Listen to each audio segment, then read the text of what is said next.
বাকি আছে আর 2-3 দিন। বিবি একদিন বলে, খলিফাতুল মুসলিমিন, সামনে ঈদের আনন্দ, আমাদের বাজার লাগবে না, সন্তানদের জন্য কিছু কাপড় কিনা প্রয়োজন। বলে আমার কাছে টাকা নাই। ওমর বলে আমি পোশাক কিনবো কিভাবে, টাকা নাই। এবার বিবি বুদ্ধি দেয়, আপনি অর্থ মন্ত্রণালয়ের যে জিম্মাদার আছে, দায়িত্ব আছে, তাকে চিঠি লেখেন আর বলে দেন 1 মাসের অগ্রিম টাকা দিয়ে দিতে, 1 মাস অগ্রিম বেতন। ওমর চিঠি লিখলেন, বাহককে বললেন যাও, আবু ওবায়দা ইবনুল জাররাহ অর্থ মন্ত্রণালয়ের দায়িত্বে আছে, যাও আমার চিঠি দাও। বাহক চিঠি নিয়ে যখন আবু ওবায়দার কাছে চলে গেলেন, আবু ওবায়দা চিঠি দেইখা হাউ মাউ করে কান্না শুরু করলেন। দেখছেন নি কারবার, হারকে দারাত খৌফে হকদার দিল মাদাম, জান্নাতুল মাওয়া দেহদহু রামাকাম। আবু ওবায়দা কান্না করে উল্টা আরেকটা চিঠি লিখলেন ওমরের কাছে, খলিফাতুল মুসলিমিন, আপনার কাছে আমার 2টা প্রশ্ন লিখে দিলাম, জবাব দিলে আমি 1 মাসের অগ্রিম বেতন দিয়া দিব। আপনি অর্ডার দিলে তো সব দিয়া দেওয়া উচিত, কিন্তু যেহেতু আল্লাহকে ভয় করি সে কারণে চিঠি লিখলাম, উল্টা 2 প্রশ্নের জবাব দিবেন, 1 মাসের অগ্রিম দিয়ে দিন। ওমরের কাছে যখন বাহক চিঠি দিয়ে দিল, খলিফাতুল মুসলিমিন ওমর চিঠি দেখা তিনিও কান্না শুরু করলেন। ওমর চোখের পানি ছেড়ে কাঁদতেছেন। চিঠির মধ্যে 2 প্রশ্ন লেখা। 1 প্রশ্ন হলো, ওমর খলিফাতুল মুসলিমিন, আপনি যে আগামী 1 মাসের অগ্রিম টাকা চাইলেন, গ্যারান্টি দেন আপনি আগামী মাস বাঁচবেননি। মৌত কাসিন কুল্লু নাসিন শারেবু, কবরু বাইতিন কুল্লু নাসিন দাখিলু। ওমরের অন্তরে চোট লেগে গেল। দ্বিতীয় প্রশ্ন, খলিফাতুল মুসলিমিন, আজ আপনি ক্ষমতার চেয়ারে আছেন, আগামী মাস আপনি চেয়ারে থাকবেন কিনা, জনগণ রাখবে কিনা গ্যারান্টি? আগামী মাস জনগণ রাখবেনি নাকি আপনি জোহরের আগে যেতে হবে? গ্যারান্টি দেন, আগামী মাস বাঁচার গ্যারান্টি দেন। ওমর চোখের পানি ছেড়ে দোয়া করে, হে মালিক, আমার আবু ওবায়দারে তুমি কবুল করে দাও। আমার অন্তর চোখ আমার আবু ওবায়দা খুলে দিল। হরকে দারাত খৌফে হকদার দিল মাদাম, জান্নাতুল মাওয়া দেহদহু রামাকাম। বাদশা হারুন রশিদ বলে, বলো আম্মা আমি জান্নাতি না জাহান্নামী? সব আলেম বললেন এটা বলা যাবে না। হারুন রশিদ কইতে, খাওয়াইলাম ফাও, যেই ভিআইপি মেহমানদারি করাইলাম, আমারে বলবেন আমি জান্নাতি না জাহান্নামী? আপনি বলেন পারেন না, বলা যাবে না। কি আর করার, আলেমের উপরে কথা তো আর বলাই যাবে না। আল্লাহর কুদরত। ওই মজলিসের পেছন দিকে একটা বালক ছিল 9 বছরের। 9 বছরের বালক দাঁড়ায় গেছে পেছন থেকে। বাদশা জাহাপনা, যদি অনুমতি দেন আমি বাচ্চা মানুষ একটু কথা বলবো। বাদশা হারুন রশিদকে বলো। বললে কিরম সুরে বলা যাবে? আমাকে সামনে আসার রাস্তা দেন। সব আলেমরা চাইয়ে রয়েছে। এই বাচ্চাকে সামনে এসে গেল। এবার আপনার প্রশ্ন কি?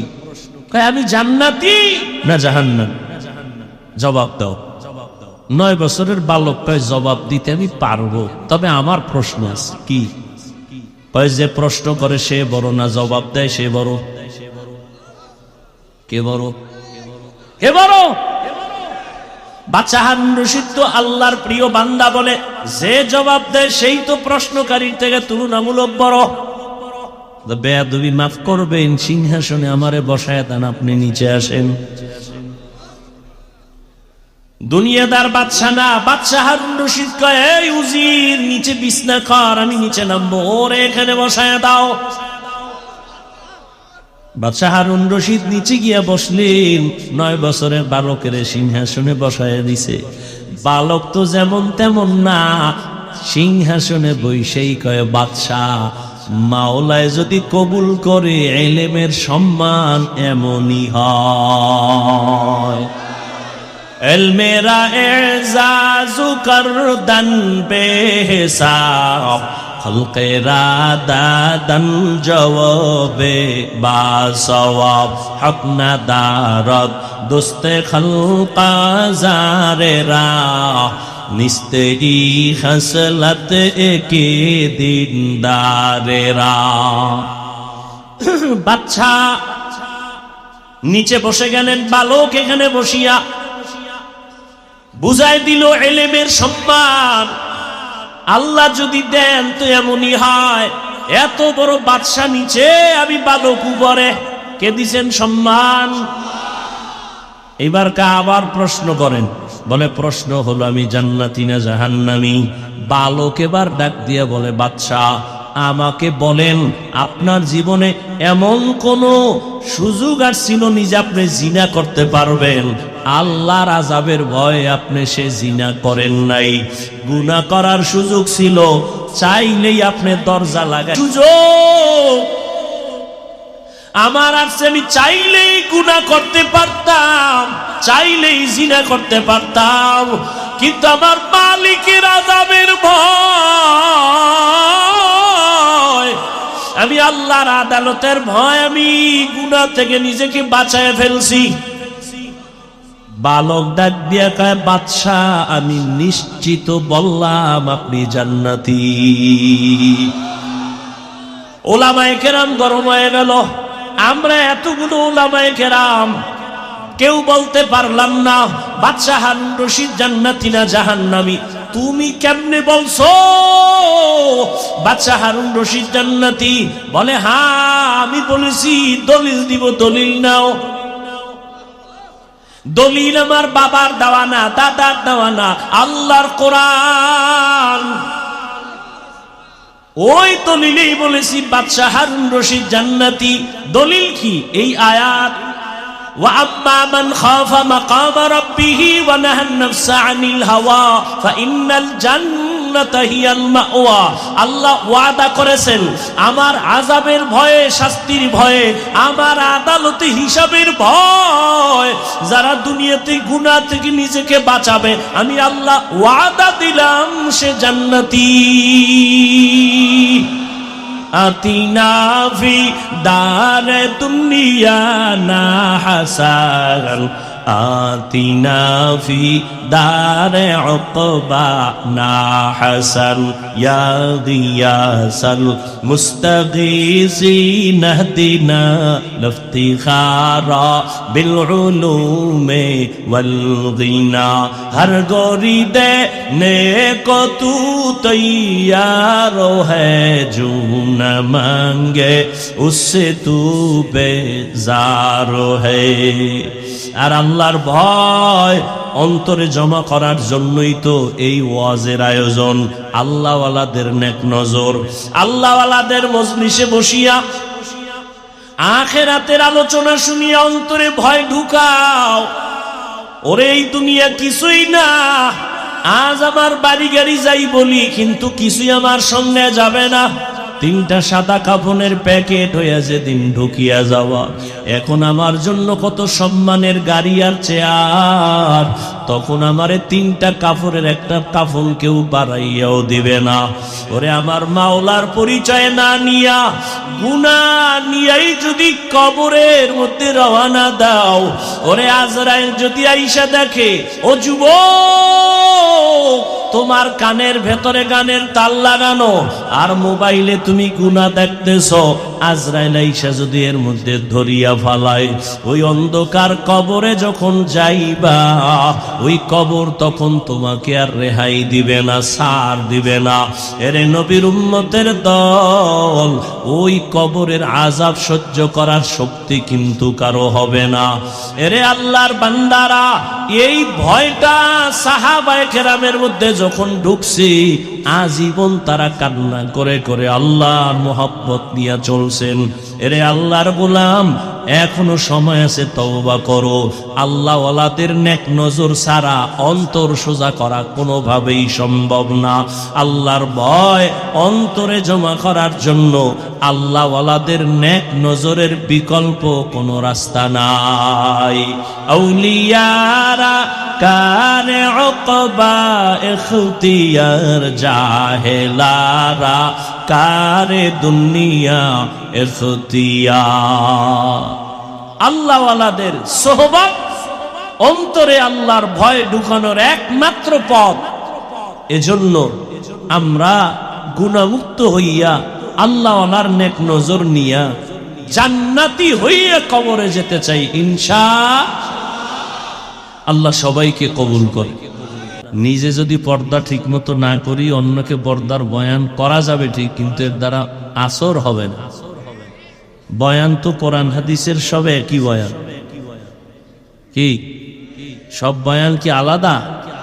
কোরআন হাদিসের 114 সূরার থেকেই বয়ান, আয়াত এই থেকেই পড়বে, আলাদা বানায় পড়বে না। কিন্তু এরপরও দেখা যায় এক একজনের বয়ানের মধ্যে আল্লাহর প্রিয় বান্দাদের বয়ান মানুষের রূহের জন্য ফরাক। এখন আমরা রূহই চিনি না, তো খোরাক কি? চিনার মতো মানুষ নেই। আল্লাহ বুঝার তৌফিক দান করেন। আমি সংক্ষিপ্ত আকারে 2-4টি কথা বলার নিয়তে কোরআনে হাকিমের এক আয়াতে কারিমা, রসুলের একটি হাদিসের অংশ পড়েছে। ইখলাস ও রুহানিয়তের সমন্বয়ে সহি নিয়তে সহি তরিকায় কিছু কথা আমাকে বলার মতো, আপনাদেরকে শুনবার মতো দয়াময় আল্লাহ তৌফিক দান করেন। ওয়া আম্মা মান খাফা মাকাম রাব্বিহি ওয়া নাহান নাফসা আনিল হাওয়া। আল্লাহ বলেন, আমার আদালতে দাঁড়াইয়া হিসাব দেওয়ার ভয়ে দুনিয়াতে যারা গুনাহ থেকে নিজেকে বাঁচায় রাখবে, ফা ইন্নাল জান্নাতা হিয়াল মাওয়া, আমি আল্লাহ তাদেরকে স্থায়ী শান্তির ঠিকানা দিব, জান্নাতুল মাওয়া। নবীজি বলেন, ইত্তাকিল মাহারিম তাকুনা আবাদান নাস। তোমরা আল্লাহর নিষিদ্ধ জিনিস থেকে নিজেকে বাঁচায় রাখো, তো আল্লাহ তোমাদের মর্যাদা মানুষের কাছে বাড়ায় দেবেন। আল্লাহর কাছেও মর্যাদা বাড়বে, মানুষের কাছেও মর্যাদা বাড়বে। দুনিয়াতে আমরা যা কিছুই করি মর্যাদা সম্মান বাড়ানোর জন্য,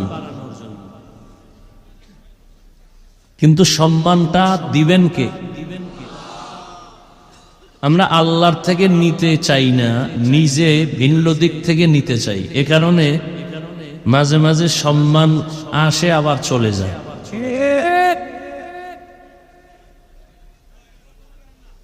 এ দুনিয়া নামক গ্রহটা আল্লাহ যে বানাইছেন, এ দুনিয়ার কোনো মূল্যই নেই। আল্লাহর কাছে দুনিয়ার কোনো দাম নেই। আসলে দুনিয়া দুনিয়া যে করি, কেউ বলতে পারবেন যে দুনিয়ার হায়াতের গ্যারান্টি 1 বছর, 1 মাস, 1 দিন, 1 ঘন্টা, নিঃশ্বাসের নাই বিশ্বাস। কত কল্পনা নিয়ে আমরা ঘুরি, 50 বছর এই করব সেই করব, হ্যাঁ? কিন্তু আমি বুঝতেই পারি না যে আমার জোহরের আগে হায়াত শেষ হয়ে যায়। পারছি বুঝতে? বুঝতেই পারি না। হ্যাঁ, আল্লাহর দেয়া সম্মান যদি নেওয়া যায়, ধরে রাখা যায়, তাহলে এটা দুনিয়াতেও থাকবে, আখিরাতেও থাকবে। আর যদি দুনিয়ার লাইনে সম্মান নিতে চায় কেউ টাকা দিয়া, তাহলে একবার ফুলের মালা, এরপরে জুতার মালা। যারা দুনিয়ার পিছনে ঘুরে, যে দুনিয়ার দাম আল্লাহর কাছে নাই, কচু পাতার উপরে পানি রাখলে যার কোনো গ্যারান্টি নেই, হায়াতের এরকম কোনো গ্যারান্টি নেই। চোখ বন্ধ, সব শেষ। আমার বাড়ি, আমার গাড়ি, আমার টাকা সব আমার। চোখ বন্ধ হইলে আমার গেঞ্জি বেলেট দিয়ে কেটে রাখবে আমার রক্তের লোকেরা। যে কবরে যাব সে কবরও আমার না। আমার হাতের ঘড়ি আর একজনে হাতে দিয়ে বলবে এটা আমার। আমার মোবাইল আর একজনে হাতে নিয়ে যখন নিবে সে ভাববে তার। কেউ যদি টেলিফোন করে, হাফিজ ভাই কই আছেন, বলে কে তুমি? হাফিজ ভাই কে চাই? বলে মোবাইল তো আমার, তুমি রং নাম্বারে কল দিছো কেন? কাটো। রং নাম্বারে চলে গেছে, আর আমি খালিয়াতে। আল্লাহ বলেন যতই বাহাদুরি করো দুনিয়ায় থাকা যাবে না। আসতে যেহেতু হবে, কোথায় আসবা? আসতেই হবে। তবে আসার আগে রেডি হইয়া আসো, যুদ্ধ হবে তোমার সাথে। রেডি হয়ে আসো, আসতেই হবে। কেউ থাকতে চাইলেও পারে নাই, পারবেও, আসতেই হবে। তো দুনিয়ার দাম নাই, আল্লাহর কাছে যেতেই হবে। তো পাঠাইলেন কেন? কে পাঠাইছেন? আমরা জোর করে আসছি? কে পাঠাইছেন? তো আল্লাহ কেন পাঠাইলেন? আল্লাহ কয় আসল বাড়ির কিছু বাজার করার জন্য দুনিয়ায় পাঠাইছে। সকাল 10টায় সন্তানকে বাবায় বলে তাড়াতাড়ি তরকারির বাজারে যাও, মাছ ডাল চাল নিয়ে আসো, দুপুরে মেহমান আসবে, রান্না করতে হবে, দ্রুত যাও, টাকা নাও। ছেলে টাকা নিয়ে দৌড় বাজার সদাই করে চলে আসবে, মেহমান ঘরে দুপুরে আসবে, খানা রান্না হবে। ছেলে বাজারে গিয়ে দেখে মজার মজার খেলা চলতেছে, রং বেরঙের বাতি জ্বলতেছে, বিল্ডিং দেখা পাগল হয়ে গেছে। ওই মজা পাইয়া এখানে খেলা, ওখানে ক্যানভাসার, ওখানে বিল্ডিং, ওখানে টেলিভিশন, সব দেখা ও যে বাজার করবে খেয়ালই নেই। দেখতে দেখতে দেখতে দেখতে আজানের টাইম ঘনি হঠাৎ করে মনে পড়লো, আরে আমি আসছি তো বাজার করার জন্য। টাইম তো শেষের দিকে, দৌড়ে গেল তরকারির বাজারে। তরকারিওয়ালার দাম কত কইয়া পকেটে হাত দিয়ে দেখে যে কটা টাকা দিছিল তাও হারায় গেছে। এবার কানতেছে, আমার উপায় কি? বাবা লাঠি একটা নিয়ে রেডি, আইলেই ফিডাও। বাজার আনলে ফিডান, এরপর কোনো ঢোক। আর যদি বাজারও আনতে না পারে তো ঘরে জায়গাই নেই। আল্লাহ তাআলা বলেন, হে বান্দা, ইমানের টাকা দিয়া তোরে দুনিয়ায় পাঠাইছি আখিরাতের বাজার করার জন্য। বাজার হলো আমল। তোর ইমানের আলো দিয়া পাঠিয়ে দিছি, ইমানের টাকা আছে। মূল কি? আমাদের ইমান। মূল কি? ইমান দিয়া পাঠাইছেন। দলিল قال رسول الله صلى الله عليه وآله وسلم ما من مولود إلا يولد على الفطرة فأبواه يهودانه أو ينصرانه أو يمجسانه إلى آخر الحديث। পয়গম্বর বলেন, জমিনে যত সন্তান ভূমিষ্ঠ হয় ঈমানের আলো নিয়েই দুনিয়াতে জন্ম হয়। মা বাবা ওই সন্তানকে অগ্নি পূজারী বানায়, মূর্তি পূজারী বানায়, গায়রুল্লাহর গোলাম বানায়। কে বানায়? মা বাবায়। আল্লাহ ঈমানের আলো দিয়েই তো সন্তানকে আল্লাহ পাঠাইছেন। যে ঘরে আসুক না কেন নাবালেগ বাচ্চা ঈমানের আলো নিয়ে আনছে। মা বাবা তারে মূর্তি দিয়া কয় সেজদা কর, মা বাবা গায়রুল্লাহর গোলাম বানায় দেয়। এজন্য কিয়ামতের ময়দানে অনেক আল্লাহর বান্দারা সন্তানের অপরাধের কারণে জাহান্নামের হ্যান্ডকাপ লেগে যাবে। আল্লাহ জিজ্ঞেস করবেন, এ সন্তান, নামাজ পড়েছো? বলে পড়ি নাই। রোজা রাখছো? রাখি নাই। কেন? সন্তান বলবে আমার কোনো দোষ নাই, আমার মা বাবার কারণে আমি ঝামেলায় পড়েছি। আমার আব্বা আম্মা কোনোদিন আমাকে কোরআন শিখায় নাই, নামাজের কথা বলে নাই। জুমার মসজিদে যাইতো, আমারে কোনোদিন জুমার দাওয়াত দেয় নাই। ওয়াজের প্যান্ডেলে যাইতো, আমাকে ওয়াজের দাওয়াত দেয় নাই। মাঝে মাঝে ভোর রাতে সাহারি খাইতো আমার মা বাবা। আম্মা জান ডাকতেন, ওঠ বাবা তাড়াতাড়ি ওইটা দুই একটা রোজা রাখ। আব্বা জান ধমক দিয়া বলতো, খবরদার রোজা রাখাইও না, রাখাইলে আমার সন্তানের চেহারা নষ্ট হয়ে যাবে। আল্লাহর আদালতে সন্তান মা বাবার বিরুদ্ধে মামলা পেশ করবে। রব্বানা ইন্না আতা'না সাদাতানা ওয়া কুবারানা ফাআদাল্লুনাস সাবিলা। আমার মা বাবার কারণে আমি জাহান্নামের পথে চলে গেলাম। মা বাবাই যদি ছোট থেকে চেষ্টা করত, তাহলে তো আমি একটু লাইনে চলে আসতাম, নামাজ শিখতাম, রোজা শিখতাম। আমার আব্বা জান আমার আম্মা আমাকে ছোট থেকে লাইনে চালায় নাই। এক বুড়া বাবা পৃথিবীর একজন আল্লাহর প্রিয় বান্দা, যারে দেখলে শয়তানও ভয় পায়। নাম জানেন কে? খলিফাতুল মুসলিমিন ওমরে ফারুক রাদিয়াল্লাহু তাআলা আনহু। আদালতে গিয়া বাবায় নালিশ দিল, ছেলে আমার হক আদায় করে না। ওমরের কথার আগে তরবারি রেডি, তবে বেইনসাফি করবে না। ডাক দিয়া কয়, বুড়া বাবা তুমি যেই ছেলের বিরুদ্ধে বিচার দায়ের করলা, সেই বাদী বিবাদীরে হাজির করো, তার কথাও শুনতে হবে। ছেলেরে যখন হাজির করা হলো, এই ছেলে তুই বাবার হক আদায় করো না কেন? ছেলে বলে, খলিফাতুল মুসলিমিন আমার কোনো কথা বলার অনুমতি আছে কিনা? বলে আছে। বল।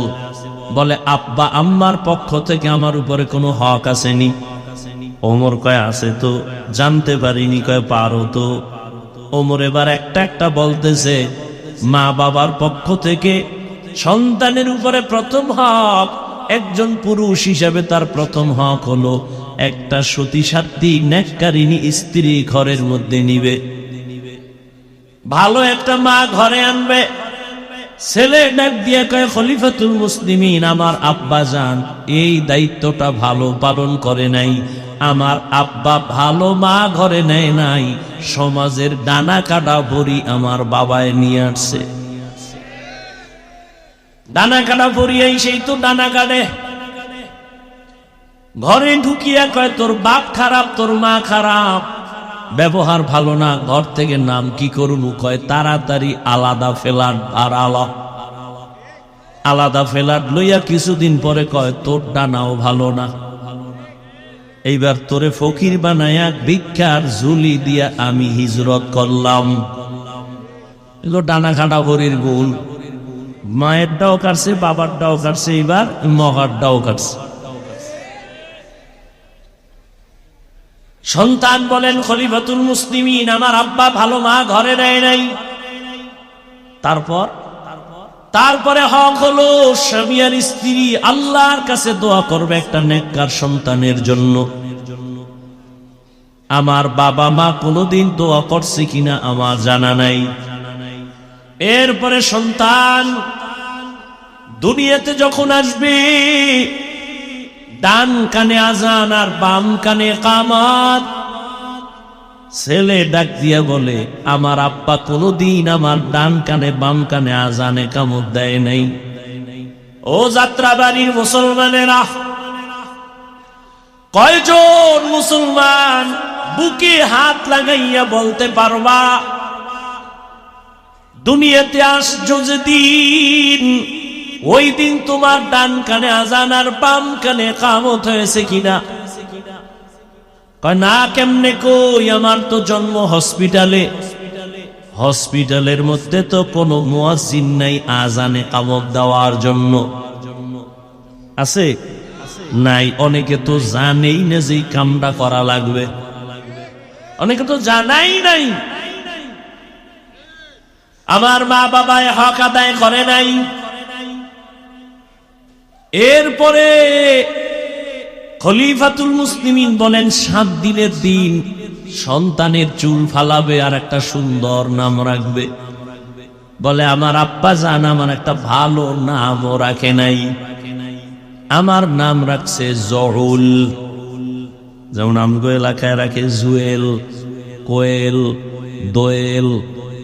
সন্তানের নাম তুফান, নদী, হাসি, খুশি, হ্যাঁ, সবুজ, গম্বুজ সন্তানের নাম।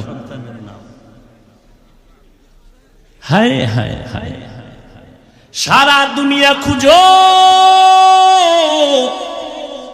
কোন বিদুর্মীর বাড়ি আব্দুর রহমান নামে কোন ছেলে আসেনি।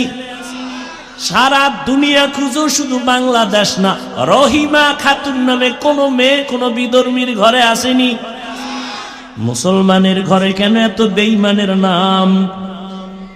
কারণ কি? ইসলামের নাম কি টান পড়ছেনি? সেদিন এক আমার ভক্ত জিগাই তোর নাম কি? সুমেল। তোর ভাইয়ের নাম কি? রুমেল। আমি তোর মাইয়া বলা যদি হয় সেটার নাম রাখবি আর একটার হিমেল, আর লাস্টে যেটা হইবে এটার নাম রাখবি জিমেল। আর কি করবি? জিন্দেগি মে বন্দেগি তু করনা হে, जिंदगी में बंदगी तू करना है, जिंदगी बे बंदगी शर्मिंदा है, जिंदगी बे बंदगी शर्मिंदा है। यहाँ हम सब मुसाफिर दिल ना लगा, अहले दिल की नजर से रूह करता जा, शाह दौलत सब फकीर गर नेक नहीं, शाह दौलत सब फकीर गर नेक नहीं, जिंदगी में बंदगी तू करना है, जिंदगी बे बंदगी शर्मिंदा है, जिंदगी बे बंदगी शर्मिंदा है। ওমর ফারুক রাদিয়াল্লাহু তাআলা আনহু বললেন, বাবা মায়ের হক হলো ভালো নাম রাখবে। রহমতের নবী সহিহ হাদিসে বলেন, কিয়ামতের দিন একটা নামের বরকতে মানুষ আল্লাহর জান্নাতে যাবে। আতিনা ফি দারে দুনিয়া না হাসান, আতিনা ফি দারে উকবা না হাসান, ইয়া গিয়াসাল মুস্তাগীসিন ইহদিনা লিফতিখারা বিল উলুমি ওয়াল গিনা। এরপরে মা বাবার দায়িত্ব কি? قال رسول الله صلى الله عليه وآله وسلم من ولد له ولد فليحسن اسمه وآدابه فإذا بلغ فليزوجه فإن بلغ ولم يزوجه فأصاب اسما فإنما اسمه على أبيه। রহমতের নবী বলেন, সন্তান যখন আসে সুন্দর নাম রাখো আর আদব শিক্ষা দাও। কি শিক্ষা দাও? আদব কোথা থেকে শিখবেন? মায়ের গর্ভ থেকে তো আদব শিখা আসা যায় না। নবী বলেন, আদাবানি রব্বি ফাহসানা তাদিবি, আমার রব আমারে আদব শিখাইছেন। আল্লাহর দেওয়া শিক্ষা আদব কত সুন্দর। কেমন আদব আমার নবীরে আল্লাহ শিখাইছেন। রহমতের নবী জীবনে কোনোদিন একটা মিথ্যা কথা বলেন নাই কোনো স্বার্থের জন্য। জীবনে নবী গালি দেন নাই। রহমতের নবী গালি শুনছেন, জবাবও দেন নাই। রহমতের নবী আমার দুটা চোখ গরম করে কোনোদিন কারো দিকে তাকানো নাই। 10 বছর নবীর খেদমত করছেন আনাস রাদিয়াল্লাহু তাআলা আনহু। কোনদিন আনাস বলে আমার নবী কোনদিন এটা কেন এরকম কোন প্রশ্ন আমাকে করে নাই।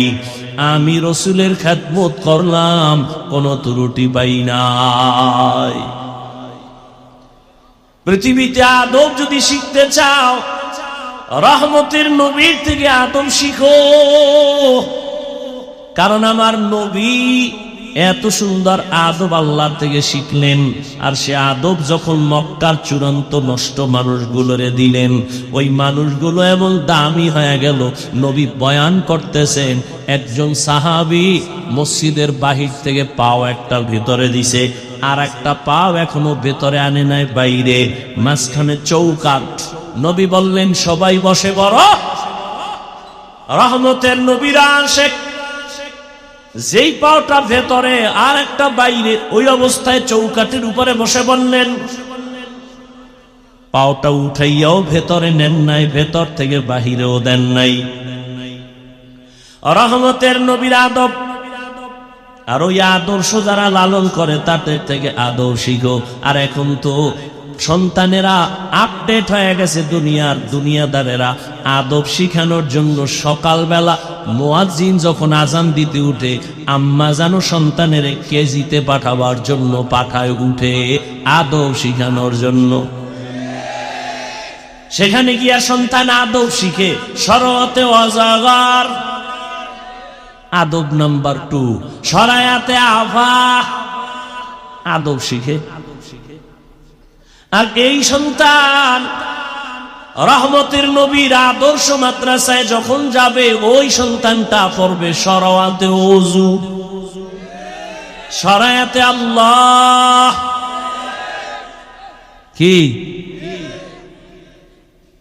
আদব মানুষের জীবনের মহামূল্যবান এক সম্পদের নাম আদব। এই আদব আল্লাহ পাক রব্বুল আলামিন নবীর মাধ্যমে উম্মতের কাছে হাদিয়া দিয়ে দিলেন। ওই নবীর আদর্শের বাইরে কোনো আদব নাই, সব বেয়াদবি। আদবের আর এক নাম সুন্নত, আর এক নাম কি? নিসবতরা মান আহাব্বা সুন্নতি কওলে রাসূল মাজদায়ে কানা মাই হাম কুন কবুল। আগে স্কুলেও কিছু আদব ছিল। আগে স্কুলেও কি ছিল? ছোটখাটো স্কুলে আমরা মনে আছে আদর্শ লিপি বই পড়ছি। কত সুন্দর সুন্দর আদবওয়ালা কবিতাও তখন ছিল। সকালে উঠিয়া আমি মনে মনে বলি, সারাদিন আমি যেন ভালো হয়ে চলি। আদেশ করেন যাহা মোর গুরুজনে, আমি যেন সেই কাজ করি ভালো মনে। কত সুন্দর না? আর এখন সব উল্টায় দিছে, সব আপডেট হয়ে গেছে। এখন সব দাঁড়ায় প্রশ্রাম করার আদব চলে। দাঁড়ায় প্রশ্রামের আদব চলে। আর কিসের সেই সুন্দর কবিতা যেগুলো শুনলে কলিজা ঠান্ডা হবে, এখন আর ওগুলো নাই। এখন সন্তানের কবিতা শিখায় ক্রিং ক্রিং টেলিফোন, হ্যালো হ্যালো হ্যালো, কে তুমি কাকে চাও বলো বলো বলো, আমি ম্যাও হ্যালো ক্যাট, বিড়ালকে চাই, জরুরি খবর আছে ডেকে দাও তাই। হামটিমা টিম টিম তার খাড়া দুটো শিং, তারা মাঠে পারে ডিম। শিংওয়ালা জানোয়ারে ডিম দেয়নি, তাহলে কথাটা মিথ্যা না? অল্প মিথ্যা না 100? যেই শিক্ষার ফাউন্ডেশন মিথ্যার উপরে হবে, ওই শিক্ষার দ্বারা জাতি মিথ্যাবাদী হবে, ধোঁকাবাজ হবে। وأما من خاف مقام ربه ونهى النفس عن الهوى فإن الجنة هي المأوى দুনিয়া নামক গ্রহ দেখে পাগল হইও না রে মুমিন। ঈমানের পাওয়ার নিয়ে আল্লাহ পাঠাইছেন, এখন তোমার শুধু আমলের বাজার করো। নামাজ আজান হয়েছে, মসজিদে যাও, নামাজ পড়ো, পর্দা করো, হালাল খাও, কিন্তু কিছু দুনিয়া দাঁড়াইসা দুনিয়ার রং তামাশা দেখা আখেরাত আছে বলতেই তার মনে নাই। আল্লাহ বলেন লা ইয়াগুররান্নাকা তাকাল্লুবুল্লাযীনা কাফারু ফিল বিলাদি মাতাউন কলিলুন সুম্মা মাওয়াহুম জাহান্নাম ওয়া বিইসাল মিহাদ।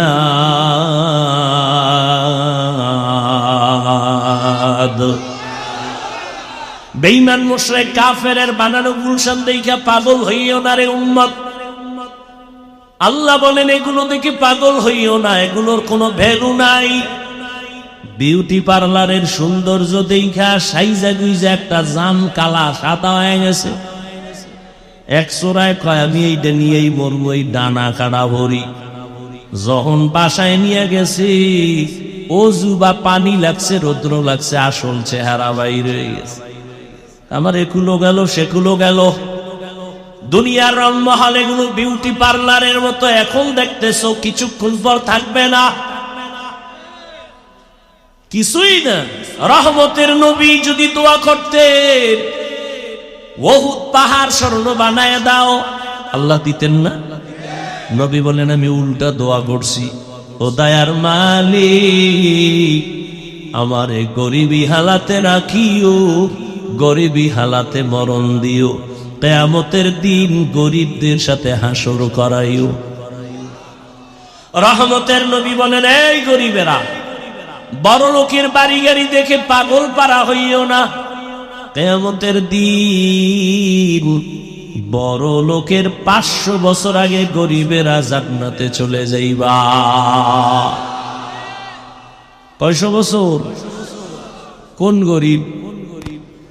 এই ফলপট্টি আপনাকে এদিকে যারা গাঁজা গুঞ্জা খায় এই গরিব। কিছু গরিবের টাকা দেবেন, গিয়েই বিড়ি টানা শুরু করে। কেউ দোকানদারি করে সারা রাত তাস খেলে, ক্যারাম বোর্ড খেলে, জুয়া খেলে, আছে না নাই? লুড্ডু খেলে, মাইয়ারও খবর নাই, পোলার খবর নাই, সংসারের চিন্তা নাই।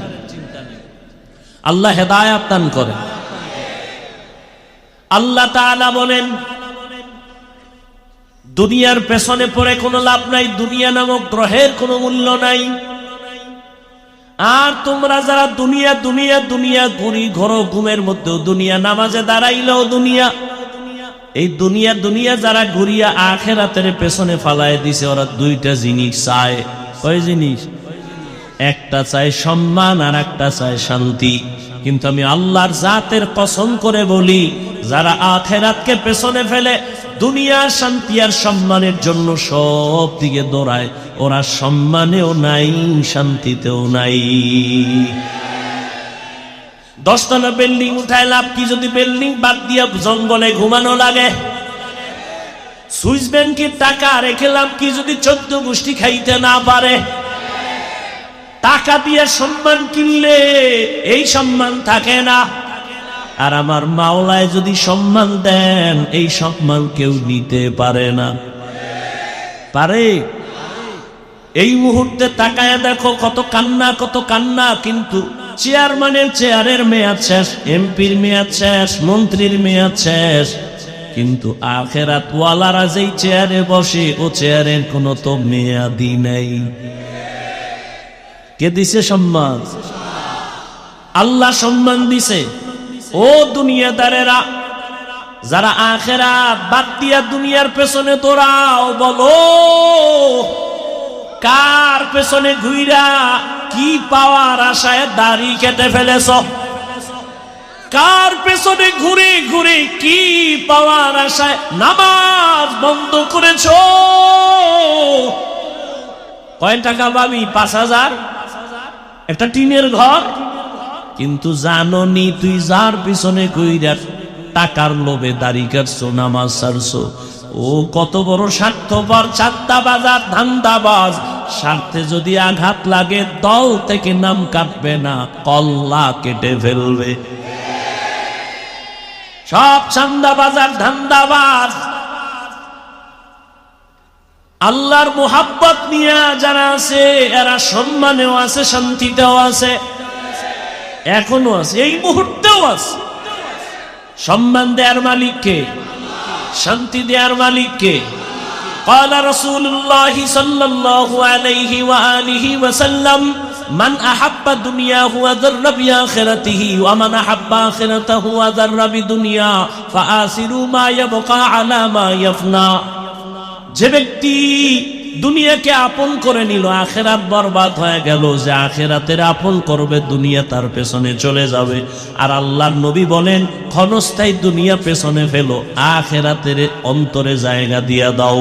ক্বালা রাসূলুল্লাহি সাল্লাল্লাহু আলাইহি ওয়া আলিহি ওয়াসাল্লাম আদ-দুনিয়া খুলিকাত লাকুম ওয়া আন্নাকুম খুলিকতুম লিল আখিরাহ। রহমতের নবী বলেন, পুরা দুনিয়া তোমার আমার গোলাম, আর তোমাকে আমাকে আল্লাহ বানাইছেন তার গোলাম।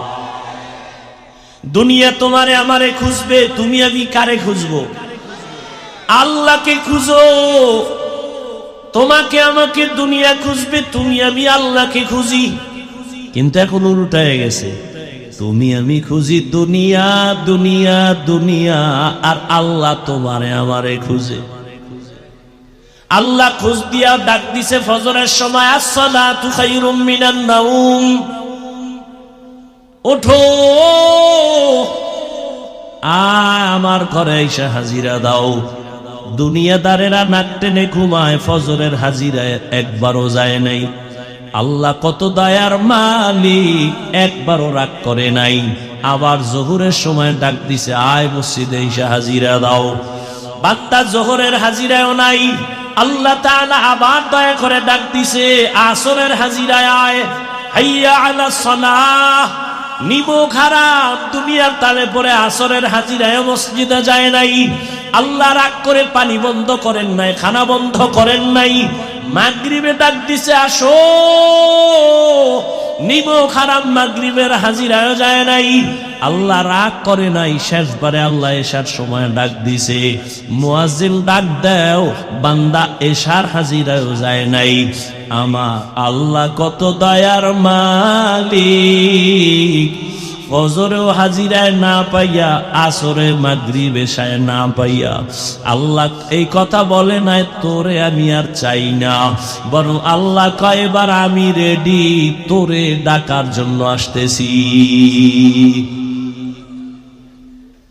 পাঁচ বেলায় ডাকলাম মুয়াজ্জিন দিয়ে, তুই আসলি না, এবার আমি আল্লাহ তোরে ডাকার জন্য আসতেছি। উদউনি আস্তাজিব লাকুম, আমি আল্লাহকে তুই যখন একটু সাড়া দিবি ডাকে আমি জবাব দেওয়ার জন্য। রাতের গভীর, যখন আসমান ঠান্ডা, জমিন ঠান্ডা, সব ঘুমায় যায়, জঙ্গলের প্রাণী ঘুমায়, গাছের পাখিরাও ঘুমায়, ঘরের মানুষ ঘুমায়, ওই সময় আমি আল্লাহ আমার মোহাব্বতের বান্দারে ডাকার জন্য প্রথম আসমানে আসি। ও বান্দা, একটু সজাগ হইয়া আমারে মোহাব্বত করে একটা ডাক দাও। অতিও গভীর হয় রজনী যখন, নীরবে প্রভুর নাম জপিও তখন, প্রভুর করুণা যদি পাইবারে চাও, গভীর রাতে উঠে প্রভুর গুণগান গাও। আল্লাহ তাআলা বলেন, আমি তোমাকে প্রতিদিন ভোর রাত্রে ডাকতে থাকি। আলা মিন মুস্তাগফিরিন ফাগফির আলা, আলা মিন মুস্তারজিকিন ফারজুকা। কার রিজিকের প্রয়োজন আমার কাছে বলো, কার গুনাহ নিয়ে পাগল হয়ে গেছো ক্ষমা চাও। আমি আল্লাহ এখন তোমার জীবনের সব গুনাহ ক্ষমা দিব।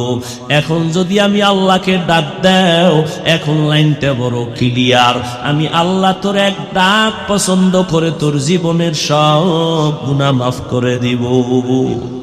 ইয়া ইলাহি মুঝসে মুঝকো দূর কর, তাকে দেখো মুঝ মে তুঝকো এক নজর।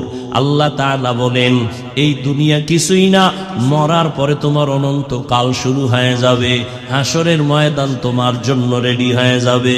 ওই দিন আদালতে হিসাব দেওয়া লাগবে, কেউ পালাবার কোনো সুযোগ নাই। হিসাব দেওয়ার চিন্তা করিয়া বান্দা তুমি এখন যদি গুনাহ থেকে নিজেরে বাঁচাইতে পারো, আমি আল্লাহ ওয়াদা করলাম তোমার ঠিকানা হবে জান্নাত। দুনিয়ার আদালতে কোন আসামি যখন হাজিরা দিতে যায়, রাতের থেকে ঘুম হয় না, কালকে হাজিরা। বিচারক যদি ডান বাম করে ফেলে আমার উপায় কি? খানা পর্যন্ত বন্ধ। আর আমার আল্লাহর আদালত তো আরো ভয়ঙ্কর আদালত। আল্লাহ পাকের আদালত এতটাই ভয়ঙ্কর, রহমতের নবী বলেন এই জমিন হবে কিয়ামতের মাঠ, আরাফার ময়দান হবে আল্লাহর বিচারণায় আদালত। বিজ্ঞানীরা বলে জমিন থেকে 9,30,00,000 মাইল উপরে সূর্য।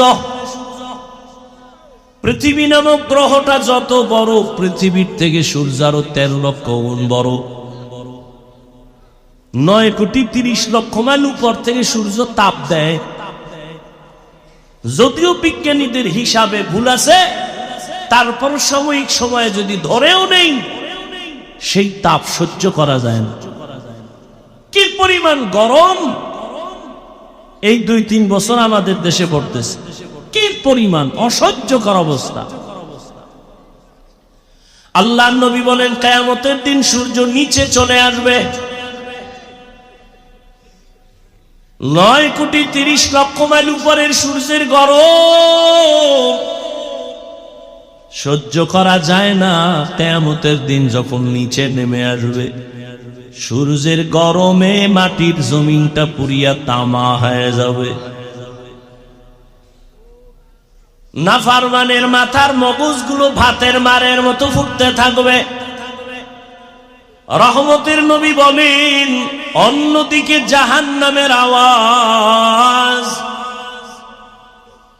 জাহান্নাম বলবে হে আল্লাহ, কই বেনামাজি গুনাহগার গুলো কোথায়? আমার পেটে দাও, আমার পেটে বড় ক্ষুধা। রহমতের নবী বলেন এমন হালাত ওদিকে আমার আল্লাহ রাগান্বিত আওয়াজ দিবেন, লিমানিল মুলকুল ইয়াউম লিল্লাহিল ওয়াহিদিল কাহ্হার। আমার আল্লাহ তাআলা যখন রাগান্বিত কুদরতি আওয়াজ দিবেন, হাসরের ময়দানটা থরথর করে কেঁপে উঠবে। রহমতের নবী বলেন নারী আর পুরুষগুলো উলঙ্গ দাঁড়াবে হাসরের মাঠে। আম্মা জান আয়েশা রাদিয়াল্লাহু তাআলা আনহা বলেন ইয়া রাসূলুল্লাহ, নারী পুরুষ যখন উলঙ্গ দাঁড়াবে একটু কি লজ্জা হবে না? রহমতের নবী বলেন লজ্জা হবে পরের কথা, এমন ভয়ঙ্কর হবে হাসরের মাঠ, একজন আর একজনের দিকে তাকানোরই কোনো হুঁশ থাকবে না। নবীরা পর্যন্ত হাসরের ময়দানে রহমতের নবী বলেন কান্না করবেন।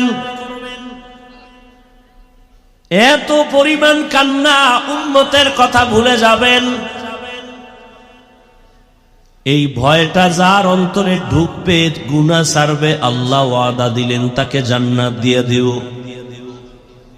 বাদশাহ হারুন রশিদের নাম আপনারা শুনছেন, বড় বাদশাহ, রাষ্ট্র চালায়, আবার বুজুর্গ। তিনি একদিন ওলামায়ে কেরামদের তার প্রাসাদে, রাজপ্রাসাদে ডাকলেন, মেহমানদারি করালেন। কে? তার স্ত্রীর নাম জানেননি? জুবায়দা খাতুন। জুবায়দা খাতুন বড় আল্লাহর পেয়ারা মান্দি, নিজে কোরআনের হাফেজা, আবার তার কাজের মহিলা ছিল 100, সবাই কোরআনের হাফেজা।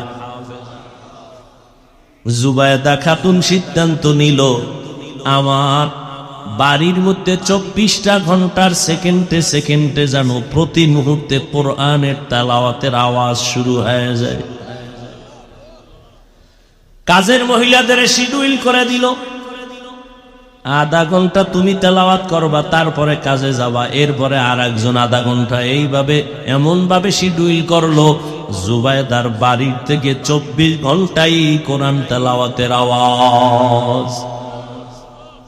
বাদশাহ হারুন রশিদ উলামায়ে কেরামের এক কাফেলারে মেহমানদারি করাইয়া এবার বলে, আমি আপনাদের ডাকছি আমার একটু জিনিস জানার জন্য। উলামায়ে কেরাম বলেন, কি জানতে চান? আপনারা তো আমাকে চিনেন। বলে, হ্যাঁ চিনি তো। তাহলে আমাকে একটু রেজাল্ট দিবেন আজকে। বলে, কি রেজাল্ট? বাদশাহ হারুন রশিদ বলে, বলবেন আমি জান্নাতি নাকি জাহান্নামী। উলামায়ে কেরাম এক আওয়াজ দিলেন, এটা কেমনে বলা যায়?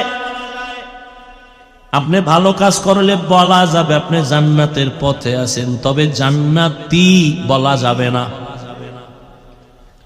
আপনি যদি অন্যায় কাজ করেন তো বলা যাবে জাহান্নামের পথে আছেন, কিন্তু আপনি জাহান্নামী বলা যাবে না। বাদশাহ হারুন রশিদ তো দুনিয়াদার বাদশাহ না, আল্লাহওয়ালা বাদশাহ। কি? হ্যাঁ। আর এখন মানুষ কি বলে, হুজুরেরা কিছু বুঝে না, এরা গাঞ্জা খায় সব বুঝে। পৃথিবীর সব থেকে জ্ঞানের ভান্ডার কোরআন, আর এই কোরআন যার সিনে আছে সে হলো শ্রেষ্ঠ জ্ঞানী।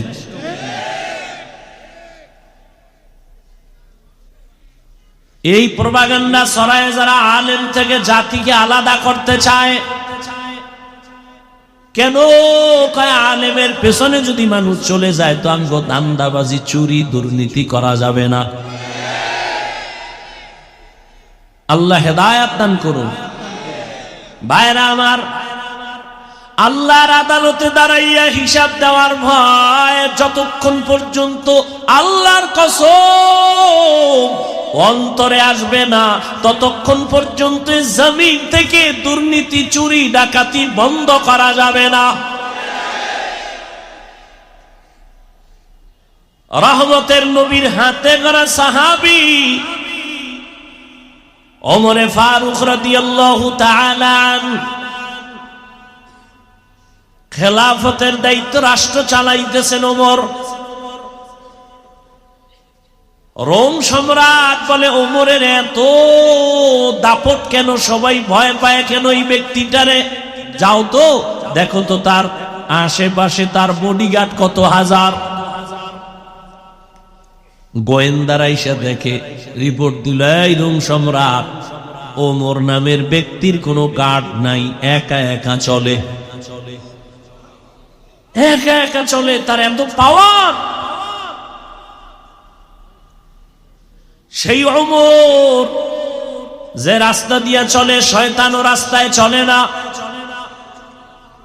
ঈদের বাকি আছে আর 2-3 দিন। বিবি একদিন বলে, খলিফাতুল মুসলিমিন, সামনে ঈদের আনন্দ, আমাদের বাজার রাখবে না, সন্তানদের জন্য কিছু কাপড় কিনা প্রয়োজন। বলে, আমার কাছে টাকা নাই। কে কয়? কারে কয়? কোন সময়? রাষ্ট্র যখন চালাচ্ছেন ওমর, সেই সময় বল। ওমর বলে, আমি পোশাক কিনবো কিভাবে, টাকা নাই। এবার বিবি বুদ্ধি দেয়, আপনি অর্থ মন্ত্রণালয়ের যে জিম্মাদার আছে, দায়িত্ব আছে, তাকে চিঠি লেখেন আর বলে দেন 1 মাসের অগ্রিম টাকা দিয়ে দিতে। 1 মাস অগ্রিম বেতন। ওমর চিঠি লিখলেন, বাহককে বললেন, যাও, আবু ওবায়দা ইবনুল জাররাহ অর্থ মন্ত্রণালয়ের দায়িত্বে আছে, যাও আমার চিঠি দাও। বাহক চিঠি নিয়ে যখন আবু ওবায়দার কাছে চলে গেলেন, আবু ওবায়দা চিঠি দেইখা হাউ মাউ করে কান্না শুরু করলেন। দেখছেন নি কারবার? হারকে দারত খৌফে হকদার দিল মাদাম, জান্নাতুল মাওয়া দেহত রামাকাম। আবু ওবায়দা কান্না করে উল্টা আর একটা চিঠি লিখলেন ওমরের কাছে, খলিফাতুল মুসলিমিন, আপনার কাছে আমার দুইটা প্রশ্ন লিখে দিলাম, জবাব দিলে আমি 1 মাসের অগ্রিম বেতন দিয়া দিব। আপনি অর্ডার দিলে তো সব দিয়া দেওয়া উচিত, কিন্তু যেহেতু আল্লাহকে ভয় করি সে কারণে চিঠি লিখলাম, উল্টা 2 প্রশ্নের জবাব দিবেন, 1 মাসের অগ্রিম দিয়ে দিন। ওমরের কাছে যখন বাহক চিঠি দিয়ে দিল, খলিফাতুল মুসলিমিন ওমর চিঠি দেখা তিনিও কান্না শুরু করলেন। ওমর চোখের পানি ছেড়ে কাঁদতেছেন। চিঠির মধ্যে 2 প্রশ্ন লেখা। 1 প্রশ্ন হলো, ওমর খলিফাতুল মুসলিমিন, আপনি যে আগামী 1 মাসের অগ্রিম টাকা চাইলেন, গ্যারান্টি দেন আপনি আগামী মাস বাঁচবেননি। মৌত কাসিন কুল্লু নাসিন শারেবু কবরু বাইতিন কুল্লু নাসিন দাখিলু। ওমরের অন্তরে চোট লেগে গেল। দ্বিতীয় প্রশ্ন, খলিফাতুল মুসলিমিন, আজ আপনি ক্ষমতার চেয়ারে আছেন, আগামী মাস আপনি চেয়ারে থাকবেন কিনা, জনগণ রাখবে কিনা গ্যারান্টি? আগামী মাস জনগণ রাখবেনি নাকি আপনি জোহরের আগে যেতে হবে? গ্যারান্টি দেন, আগামী মাস বাঁচার গ্যারান্টি দেন। ওমর চোখের পানি ছেড়ে দোয়া করে, হে মালিক, আমার আবু ওবায়দারে তুমি কবুল করে দাও। আমার অন্তর চোখ আমার আবু ওবায়দা খুলে দিল। हर के दारत खौफ हक़दार दिल मदाम जन्नतुल मावा देहदो रामकाम। বাদশা হারুন রশিদ বলে, বলো আম্মা আমি জান্নাতি না জাহান্নামী? সব আলেম বললেন এটা বলা যাবে না। হারুন রশিদ কতে খাওয়াইলাম ফাও, যেই ভিআইপি মেহমানদারি করাইলাম, আমারে বলবেন আমি জান্নাতি না জাহান্নামী? আপনি বলেন পারেন না, বলা যাবে না। কি আর করার, আলেমের উপরে কথা তো আর বলাই যাবে না। আল্লাহর কুদরত। ওই মজলিসের পেছন দিকে একটা বালক ছিল 9 বছরের। 9 বছরের বালক দাঁড়ায় গেছে পেছন থেকে। বাদশা জাহাপনা, যদি অনুমতি দেন আমি বাচ্চা মানুষ একটু কথা বলবো। বাদশা হারুন রশিদকে বলো। বললে কিরম সুরে বলা যাবে? আমাকে সামনে আসার রাস্তা দেন। সব আলেমরা চাইয়ে রয়েছে। এই বাচ্চাকে সামনে এসে গেল। এবার আপনার প্রশ্ন কি? আমি জান্নাতি না জাহান্নামী? জবাব দাও। 9 বছরের বালককে জবাব দিতে আমি পারবো, তবে আমার প্রশ্ন আছে। কি? যে প্রশ্ন করে সে বড় না জবাব দেয় সে বড়? কে বড়? কে বড়? বাদশা হারুন রশিদ তো আল্লাহর প্রিয় বান্দা বলে, যে জবাব দেয় সেই তো প্রশ্নকারীর থেকে তুলনামূলক বড়। বেয়াদবি মাফ করবেন, সিংহাসনে আমারে বসায় দেন, আপনি নিচে আসেন। দুনিয়াদার বাদশা না। বাদশা হারুন রশিদ কয়, এই উজির নিচে বিছনা কর, আমি নিচে নামবো, ওরে এখানে বসায় দাও। বাদশা হারুন রশিদ নিচে গিয়া বসলেন। 9 বছরের বালকের সিংহাসনে বসায় দিছে। বালক তো যেমন তেমন না, সিংহাসনে বৈশেই কয়, বাদশা মাওলায় যদি কবুল করে ইলমের সম্মান এমনই হয়। মেরা এজাজু করদন বেহিসাব খলকেরা দাদন জওয়াবে বাসওয়াব হক না দারদ দোস্তে খলকা জারেরা নিস্তেরি খসলত একে দিনদারেরা। বাদশা নিচে বসে গেলেন বালক এখানে বসিয়া বুঝাই দিল ইলমের সম্মান আল্লাহ যদি দেন তো এমনই হয়। এত বড় বাদশা নিচে, আমি বালক উপরে, কে দিছেন সম্মান? এবার আবার প্রশ্ন করেন, বলে প্রশ্ন হলো আমি জান্নাতি না জাহান্নামী? বালক এবার ডাক দিয়ে বলে, বাদশাহ আমাকে বলেন আপনার জীবনে এমন কোন সুযোগ আর ছিল নি যে আপনি জিনা করতে পারবেন? আল্লাহর আযাবের ভয়ে আপনি সে জিনা করেন নাই। গুনাহ করার সুযোগ ছিল, চাইলেই আপনি দরজা লাগাই সুযোগ আমার আছে, আমি চাইলেই গুনাহ করতে পারতাম, চাইলেই জিনা করতে পারতাম, কিন্তু আমার মালিকের আযাবের ভয়, আমি আল্লাহর আদালতের ভয় আমি গুনাহ থেকে নিজেকে বাঁচায় ফেলছি। বালক ডাক দিয়া কয়, বাদশাহ আমি নিশ্চিত বললাম আপনি জান্নাতি। ওলামায়ে কেরাম গরম হয়ে গেল। আমরা এতগুলো ওলামায়ে কেরাম কেউ বলতে পারলাম না বাদশাহ হারুন রশিদ জান্নাতি না জাহান্নামী। তুমি কেমনে বলছো বাদশাহ হারুন রশিদ জান্নাতি? বলে হ্যাঁ আমি বলেছি। দলিল দিব, দলিল নাও। দলিল আমার বাবার দেওয়া না, দাদার দেওয়া না, আল্লাহর কোরআন। ওই দলিলেই বলেছি বাদশাহ হারুন রশিদ জান্নাতি। দলিল কি? এই আয়াত, ওয়া আম্মা মান খাফা মাকামা রাব্বিহি ওয়া নাহান নাফসা আনিল হাওয়া ফাইন্নাল জান্নাতা হিয়াল মাওয়া। আল্লাহ ওয়াদা করেছেন আমার আযাবের ভয়ে, শাস্তির ভয়ে, আমার আদালতে হিসাবের ভয়, যারা দুনিয়াতে গুনাহ থেকে নিজেকে বাঁচাবে আমি আল্লাহ ওয়াদা দিলাম সে জান্নাতি। আতিনা ফি দারে দুনিয়া না হাসান, আতিনা ফি দারে উকবা না হাসান, ইয়া গিয়াসাল মুস্তাগীসিন ইহদিনা লিফতিখারা বিল উলুমে ওয়াল গিনা।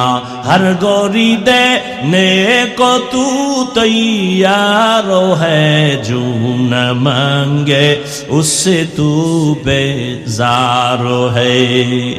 আর আল্লাহর ভয় অন্তরে জমা করার জন্যই তো এই ওয়াজের আয়োজন। আল্লাহওয়ালাদের নেক নজর, আল্লাহওয়ালাদের মজলিসে বসিয়া আখিরাতের আলোচনা শুনিয়া অন্তরে ভয় ঢুকাও। ওরে এই দুনিয়া কিছুই না। আজ আমার বাড়ি গাড়ি যাই বলি, কিন্তু কিছুই আমার সঙ্গে যাবে না। তিনটা সাদা কাফনের প্যাকেট হইয়া যেদিন ঢুকিয়া যাওয়া, এখন আমার জন্য কত সম্মানের গাড়ি আর চেয়ার, তখন আমারে তিনটা কাপড়ের একটা কাফন কেউ বাড়াইয়াও দিবে না। ওরে আমার মাওলার পরিচয় না নিয়া, গুনাহ নিয়াই যদি কবরের মধ্যে রওনা দাও, ওরে আজরাইল যদি আইসা দেখে, ও যুবক তোমার কানের ভেতরে গানের তাল লাগানো আর মোবাইলে তুমি গুনাহ দেখতেছ, আজরাইল আইসা যদি এর মধ্যে ধরিয়া ফালায়, ওই অন্ধকার কবরে যখন যাইবা, ওই কবর তখন তোমাকে আর রেহাই দিবে না, ছাড় দিবে না। এরে নবীর উম্মতের দল, ওই কবরের আযাব সহ্য করার শক্তি কিন্তু কারো হবে না। এরে আল্লাহর বান্দারা, এই ভয়টা সাহাবায়ে কেরামের মধ্যে যখন ঢুকছে, আজীবন তারা কান্না করে করে আল্লাহর মোহাব্বত নিয়ে চলছেন। এরে আল্লাহর গোলাম, এখনো সময় আছে, তওবা করো। আল্লাহওয়ালাদের নেক নজর ছাড়া অন্তর সোজা করা কোনোভাবেই সম্ভব না। আল্লাহর ভয় অন্তরে জমা করার জন্য আল্লাহওয়ালাদের নেক নজরের বিকল্প কোনো রাস্তা নাই। আউলিয়ারা কারে উকবা ইখতিয়ার, জাহেলারা কারে দুনিয়া ইখতিয়ার। আল্লাহওয়ালাদের সোহবত অন্তরে আল্লাহর ভয় ঢুকানোর একমাত্র পথ। এজন্য আমরা গুনাহমুক্ত হইয়া আল্লাহওয়ালার নেক নজর নিয়া জান্নাতি হইয়া কবরে যেতে চাই ইনশাআল্লাহ। আল্লাহ সবাইকে কবুল করে।